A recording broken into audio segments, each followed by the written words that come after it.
Like, how was your day on the track today? My day on the track was very productive.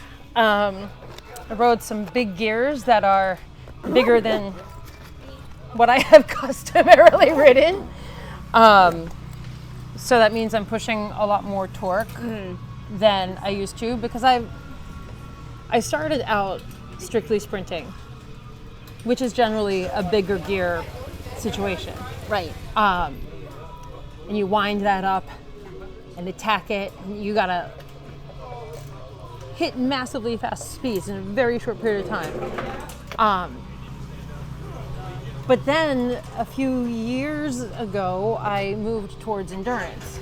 Okay, the on the 2K. track. So when is the World Championship again that you're competing That in? is in October. Okay, so you have a couple months. That's in Roubaix, France. Like France? Yeah. Oh. I was thinking about sticking around after the championships and maybe finding a mountain to climb on my road bike.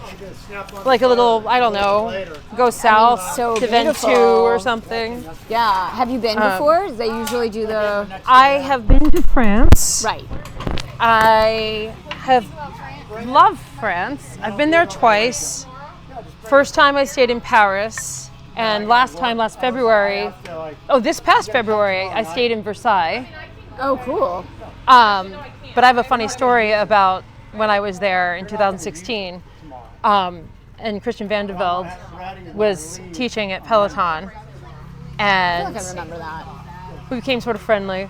My tickets to go home were the day before the last day of the tour, and we had some email exchange. He's like, "How can you be there and not stay for the tour?" So my whole group, we changed our tickets to stay. And then we got all set up at the Arc de Triomphe. Yeah. And he messages me. He's like, "I can get you, but not anybody else. I can get you into the NBC truck." And so I walked down the whole avenue. Like, I'm looking. I can't figure out where he is. Finally, I come to it. And there's all these barricades and double barricades, and he's trying to hand me a wristband. And he climbs up on the barricade on one side, and I climb up on the barricade on the other side. And we're like, I almost dropped it, and I get the wristband, and then I go whoosh right into the NBC truck. And I watched the women's tour from there, and I met Phil Liggett, Paul Sherwin, and Bob Roll. Wow. It was really cool. I was like, it is on my bucket list to go to the Tour de France and ride in one of the vans for the women. So I mean, I love the men's, but the women's. So I got to watch that, and awesome. then the men's, and I got to sit in the stands. Yeah. And it was all by myself while my daughter and my friends were up at the Arc de Triomphe. Sorry, but I sat there and I was like, tears just streaming down my face in happiness that I was there watching this. Okay, so you've been talking a lot about menopause on your channel and in all your wordsmithing, and we are the same age, and I've already been through a big part of this. I'm very much trying to follow all the science, and even though I've already kind of been through it, I never did anything. I never took anything. Did you feel like you wished there was something? I wish I knew. I'm so freaked out. I wish I knew, because I'm gonna do something now, but I could have done something before. I knew when it was going on. So back to you. I actually think that it's pretty awesome that at 20 years old, sitting there and part of this conversation. That's important. Yeah, that she's listening, that she's around. Yeah. Yeah. You know what? And this is true of everything, but you can only learn it. It's one of those things when someone says, when you get older, you're gonna want to do this, and you're like, yeah, when you're 20. And you're not thinking about it. And you're not thinking about it. And you know what? You shouldn't have to. Yeah. And at the same time, because these conversations are happening. Yeah. And, it's being heard more by more people. Right. That will give younger people more awareness. Yes. That when it starts, you're like, you know what? I remember people talking about this, and now I think I recognize. They will have the opportunity to recognize things that we did not recognize. Yeah, so if you're listening, pay attention to all your blood work and start following it now. You may be 20. Get ahead of it. That is the thing too with the hormone replacement. Like if you get your blood work now when you're young, like they'll have something to match. You can catch it. You can catch it, you can get ahead of it, and they'll have that was the thing about like matching your exact hormone profile. Yeah. That we don't have a previous benchmark. Right. Because this is newer science. Right. But if you're in your 20s or 30s even, you can get that work done. Yeah. And when it does hit you. The only thing with all of this is health insurance, right? Like health insurance. And this has to change. Like it just has, preventative health is just not Can I tell you about a phone call I got from my insurance company? Tell me about this phone call. What happened? Okay, so I get a call and they say it's my insurance company and that they see that I have an approved appointment for a lay down MRI. It's a mammogram, but it's not a squishy mammogram. It's a lay down mammogram. Okay. For dense tissue. Like an MRI? It's an MRI, yeah. Okay. Which is, you have to have special approval for that. You have to have family history of breast cancer. Right. And so I got this approval and I've had my appointment for several weeks on the calendar. Mm-hmm. And this phone call says to me, we just want to let you know that we have another location that's closer to you and maybe more cost effective for you. And I was like, okay, so where is it and how much? And they're like, well, the location is here. And I said, well, isn't that like the same distance as is it like a 1/10 of a mile closer? Like it's not really that important to me. I'd rather go where I've been going. Right. But what's the cost difference? And they're like, well, we can't tell you that. We don't have that information. I'm like, but you called me to tell me that it's going to cost less. She's like, yes, it will be more cost effective, but we can't give you the number. I'm like, are you real? That's crazy. So wait till you get there to find out how much you're going to have to pay. The insurance company is trying to save money. Oh. I think on my MRI by sending me somewhere else. That's like unfamiliar to me. That's crazy. And I was like, that's shit.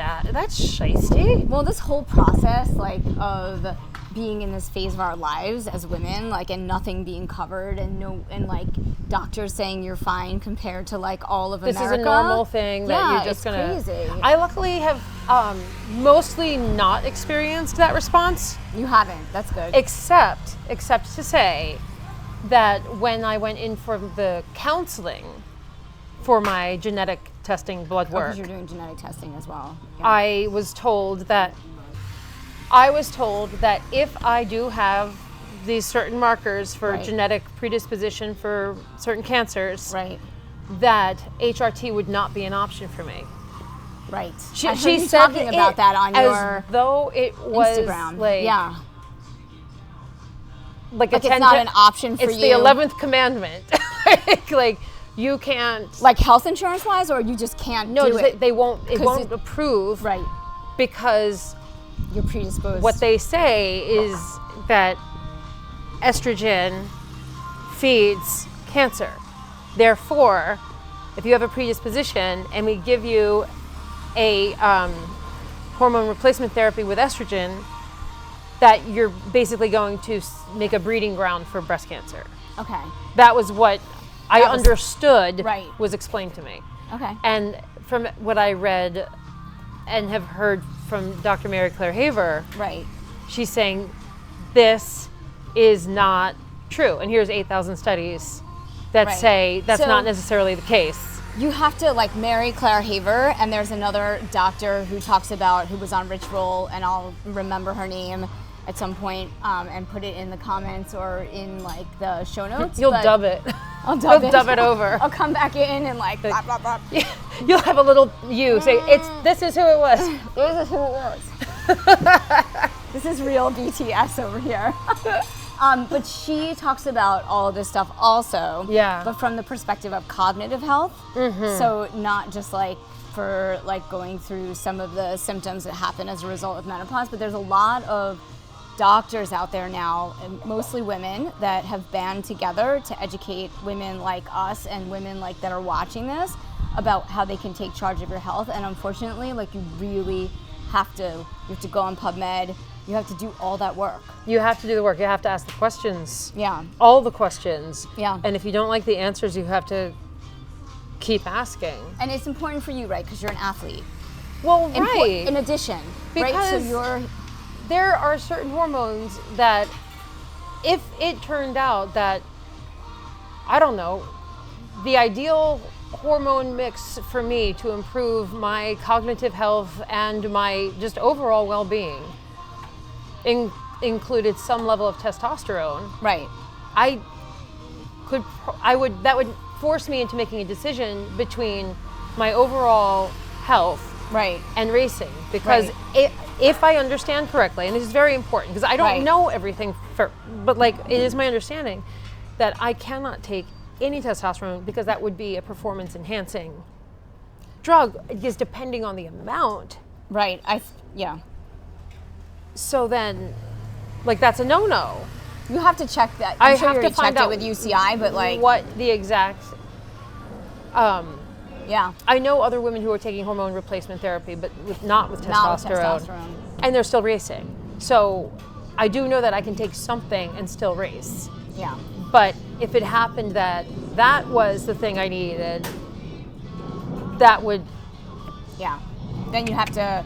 Right. Decide. Right. I mean, and when, and how long do you stay on them for, and like all these things. You know what else is interesting? Just a side note, like if a man has really low T, right? Oh yeah. He wanted to be a competitive athlete, he, I think, would not be able to take any and race. He would not be able to not take, be not allowed even to a take, little bit. Yeah. No.